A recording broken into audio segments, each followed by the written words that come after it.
قلب بدلنا چاہیے. اور تیسری چیز کہ اس استاد کے پاس اگر مورل نہیں ہے تو پھر میرے خیال میں وہ علم اور وہ جو کیفیت قلب ہے آپ اس کو بھی چیلنج ضرور کریں.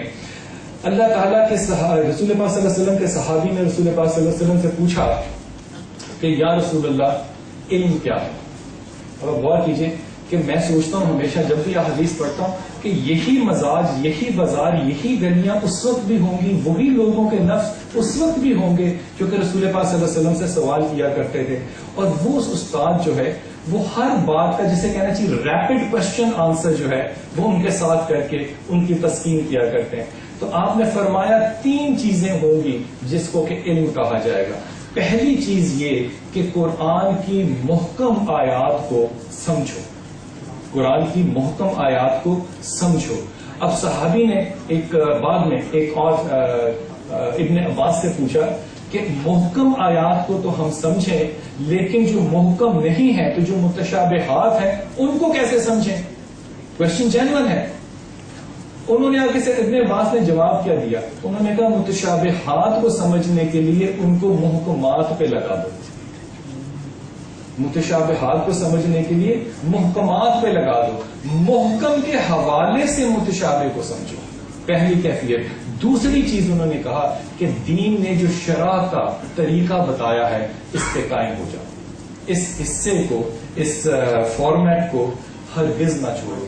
اور تیسری چیز جو انہوں نے علم کی نشانی بتائی دیٹ از کہ انصاف کے ساتھ فیصلہ کرو. قرآن کی محکم آیات کو سمجھو، جو زندگی میں دین نے، شریعت نے اصول مرتب کیے ہیں ان کی پابندی کرو اور زندگی میں انصاف کے ساتھ پیش آؤ. اب یہ تینوں چیزوں کو اگر آپ ملا کر دیکھیں تو میں اس میں سے ایک حصہ نکالتا ہوں اور وہ معاملہ ہے احسان کا. یہ تمام چیزیں جو ہیں آپ کو، احسان کے جو لفظی معنی ہے وہ کہیں کسی چیز کو بہت ریفائنڈ طریقے سے کرنا، بہت خوبصورت انداز سے کرنا. کسی بھی چیز کا جو فائن آرٹس ہے وہ اس چیز کا، اس فیلڈ کا احسان ہے. جب آپ قرآن کو سمجھنے کے لیے چلیں، جب آپ شریعت کے اصولوں کے اوپر اپنے آپ کو لانے کے لیے چلیں اور جب آپ انصاف کے راستے پر چلیں تو آپ ان میں نستعلیق طریقے سے چلیں، احسان کے طریقے سے چلیں. اس کی وجہ رسول پاک صلی اللہ علیہ وسلم کے زمانے کے بعد حضرت ابن عباس کے پاس صحابہ گئے اور کہا کہ رسول پاک صلی اللہ علیہ وسلم نے ایک حدیث فرمائی کہ اب وقت آخر میں علم جو ہے وہ اٹھا لیا جائے گا. بات سمجھیے گا، وقت آخر میں جو علم ہے اس کو اٹھا لیا جائے گا. تو اس کے بہت سے علماء نے اس کی جو تفسیر فرمائی وہ یہ کہی کہ قرآن حکیم جو ہے اس کو دنیا سے اٹھا لیا جائے گا. کچھ نے کہا کہ اس کے حروف جو ہیں وہ منہدم کر دیے جائیں گے، وہ غائب ہو جائیں گے. تو ابن عباس سے پوچھا کہ ابن عباس علم زمانے سے اٹھا لیا جائے گا، اس سے کیا مراد ہوگی؟ آپ نے فرمایا کہ وقت آخر میں لوگ اپنی بات کو اللہ اور رسول کی بات سے زیادہ معتبر سمجھیں گے. یہ وہ علم ہے جس کو کہ علم کے اٹھانے سے منسوب کیا.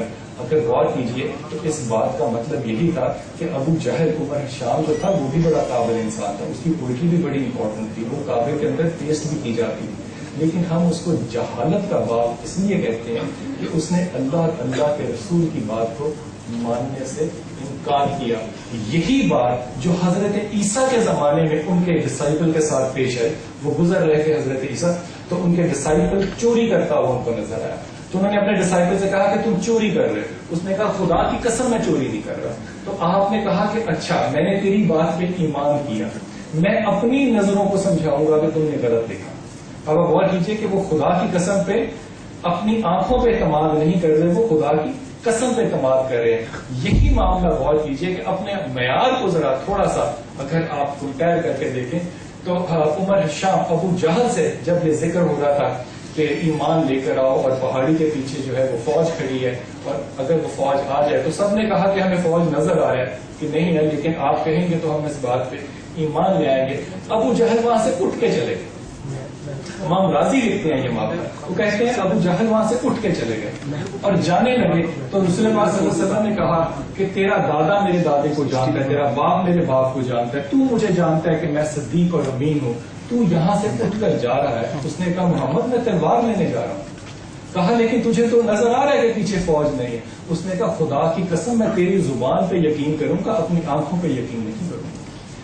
یہ معاملہ ابو جہل کا ہے, اس جہالت کے باپ کا جس کو کہ آج ہم ابو جہل کے نام سے یاد کرتے ہیں. خواتین و حضرات, علم کے حوالے سے صرف ایک بات کو ذہن میں رکھیے گا کہ زندگی میں اگر آپ کی نیت کے اندر سچائی کی ایک رمق بھی ہے کہ آپ علم حاصل کرنا چاہتے ہیں اس لیے کہ خدا اسی علم کے راستے کے آخر میں کھڑا ہے, اگر علم کے راستے کے آخر میں خدا بند کی ذات نہ ہو تو پھر علم جو ہے اس کا حوالہ صرف آپ کی دنیا کی جو تدریس ہے, اس کا معاملہ صرف آپ کی روزمرہ زندگی سے ہوگا.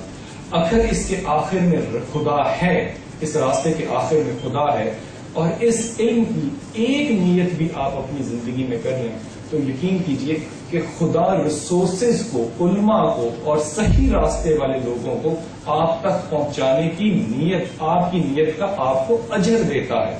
اس کی ایک آخری مثال آپ کو دیتا چلا جاؤں کہ اس وقت اس دنیا کے اندر جو آبادی ہے وہ تقریباً 6.5 بلین کے قریب ہے.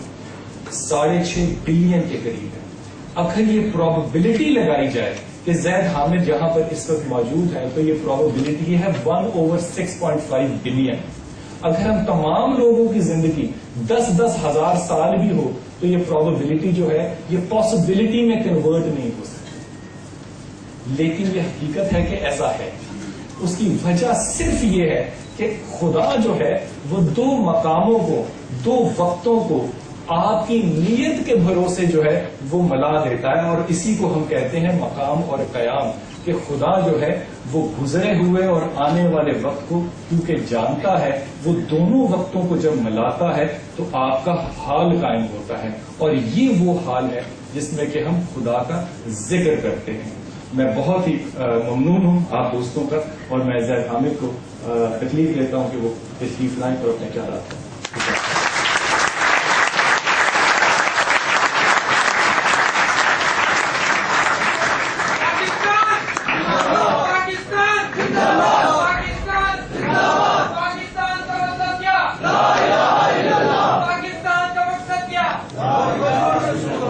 اللهم صل وسلم وبارك على سيدنا محمد وعلى اله وصحبه وسلم. رب اشرح لي صدري ويسر لي امري واحلل عقدة من لساني يفقهوا قولي. میرے بچوں, میرے بھائی بلال نے جو آپ سے باتیں کی ہیں ان کو حکمت کہتے ہیں, اور حکمت زندگی کے تجربوں کا نچوڑ ہوتا ہے. انسان سمجھدار وہ ہوتا ہے جو دوسروں کے تجربوں سے سیکھے. جس انسان میں جو بات آپ کو بری لگے اس کو اپنی ذات سے نکال دو, اور جو بات آپ کو اچھی لگے, کسی خوبی کی وجہ سے وہ انسان آپ کو پسند آتا ہے, وہ خوبی اپنے اندر پیدا کر لو. آپ خوب سے خوب تر ہوتے چلے جاؤ. اور ماشاءاللہ جو باتیں آپ تک پہنچائی گئی ہیں یہ زندگی کے تجربوں کا نچوڑ ہے. ایک فرد کی نہیں, ہماری 1400 سال کی مسلم تاریخ کے عظیم ترین لوگوں کی زندگیوں کا نچوڑ جو آپ تک پہنچایا گیا ہے. اور ماشاءاللہ اس میں کوئی شبہ نہیں ہے کہ اللہ تعالیٰ نے آپ کو ایک خوش نصیب نسل پیدا کیا ہے. اپنی اس خوش نصیبی کو پہچانو. میرے بچوں, جس دور میں آپ لوگ پیدا ہوئے ہو نا, اس میں اللہ تعالیٰ بھی جلدی میں ہے. اللہ تعالیٰ بھی تاریخ ساز فیصلے کر رہا ہے. اللہ تعالیٰ بھی اس وقت کائنات کا پورا رخ تبدیل کرنا چاہ رہا ہے, اور اس کے لیے وہ شیروں اور دلیروں کو تلاش کر رہا ہے. وہ کون خوش نصیب ہوں گے جو اللہ کا دست باز بنیں گے, خودی کے ترجمہ ہوں گے, خدا کے رازدار ہوں گے. اور یہ سوال حضور صلی اللہ علیہ وسلم نے فرمایا تھا جو اپنے پورے خاندان کے لوگوں کو جمع کیا, اور آپ نے جب ان کو اسلام کی دعوت پیش کی تو یہی سوال کیا کون میرا ساتھ دیتا ہے. یہی سوال حضرت عیسیٰ علیہ السلام نے اپنے صحابہ کے ساتھ کیا, من انصاری اللہ, کون ہے جو اللہ کی طرف میرا ساتھ دے. بیٹا ہر دور میں یہ سوال تم سے کیا جائے گا, اور آپ خوش نصیب ہو کہ آج کے دور میں یہ چیلنج یہ ریسپانسبلٹی، یہ ذمہ داری آپ کو دی جا رہی ہے. یہ جاننا چاہتے ہو کہ who are the greatest of people؟ انسان عظیم کیسے بنتا ہے؟ ایک ہجوم آبادی سے نکل کر اپنے آپ کو انسان ایک عظیم ترین فرد کیسے بناتا ہے؟ ایک عظیم آدمی کی ڈیفینیشن بیٹا یہ ہے کہ he dared to dream the impossible. وہ ناممکن کا خواب دیکھتا ہے، پھر اپنی زندگی صرف کرتا ہے اس ناممکن کو حاصل کرنے میں، اور پھر جب اللہ توفیق دیتا ہے اس ناممکن کو کر کے دکھاتا ہے. That's a great man. اگر اس رستے میں مارا جائے still he remains the greatest. جنگ بدر کے شہداء نے فتح مکہ نہیں دیکھی، مگر وہ افضل الشہداء ہے. 1400 سال کی مسلم تاریخ کے عظیم ترین شہداء میں بدر کے شہداء، احد کے شہداء نے حضور کے ساتھ فتح مکہ میں مارچ نہیں کیا، لیکن آج پوری کائنات ان کو سلوٹ کرتی ہے. For the greatness, for the honor, for the courage, for the dignity, for the choices they made. اس وقت جب پوری دنیا کنفیوژن کا شکار تھی، وہ سورہ نصر جانتے ہیں نا، اذا جاء نصر اللہ والفتح، جب اللہ تعالیٰ کی نصر آ گئی اور فتح ہو گئی، اس کے بعد ہوتا ہے وَرَأَيْتَ النَّاسَ يَدْخُلُونَ فِي دِينِ اللَّهِ أَفْوَاجًا. اس کے بعد لوگ اللہ کے دین میں فوج در فوج در فوج داخل ہوتے ہیں.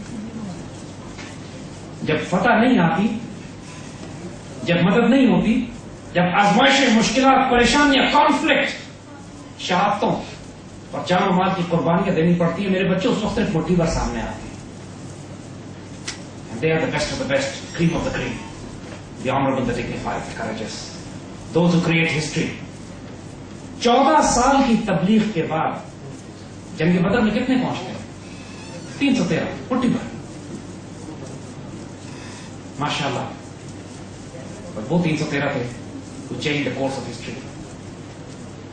اور جیسے بلال نے کہا کہ آج ان کی برکت سے ہم یہاں بیٹھے جو ہیں، اللہ تعالیٰ کی برکتیں اور رحمتیں ہوں پر ہمارے قرون اولیٰ میں، ہمارے بزرگوں پہ، جنہوں نے اپنا سب کچھ قربان کر دیا اس لیے کہ آج ہم وہ ذمہ داری اپنے کندھوں پہ لیں اور آنے والی نسلوں کو.